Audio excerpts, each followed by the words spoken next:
kalfadhigan golaha deegaanku maanta ku doortay maayirkii cusbaa ay bedeli lahaa mudane amiin cumar cabdi runtii waan u hambalyeelayaa waxaan leeyahay maayir ku soo dhawow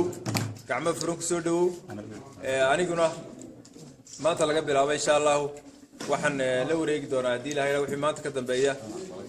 inaan aqbalay magacaabistii madaxweynaha Jamhuuriyadda Soomaaliland ee magacaabay wasiirka wasaaradda warshadaha Jamhuuriyadda Soomaaliland xilkaasaan la wareegi doonaa hadii ilaahay rabo maanta waxa halkan ka muuqata isku duubni uu sameeyay golaha deegaanku kadib dood iyo isqancin iyo wax isweydiin kadib inay cod aqlabiyada oo aan cid kula tartameen ay ku doorteen xildhibaan aqoon-yahan amiin cumar cabdi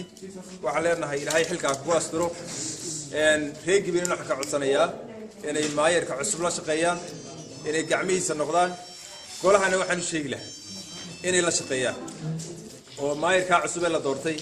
muddo 2 sano ayay maaragtay waxaan joogay marka xogaa si wanaagsan baynu runtii soo wada shaqeynay maantana waxaan idinka codsanayaa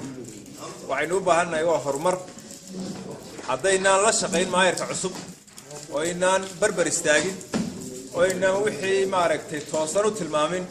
wixii qaldanna u tilmaamin oo inaan garab istaagin taayir ruumay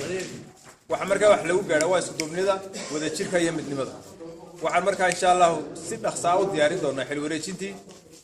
si aan walaalkay xildhibaan amiin cumar cabdi xil wareejintana si rasmi ah muddo kooban ugu tirina hadii ilaahay raahdo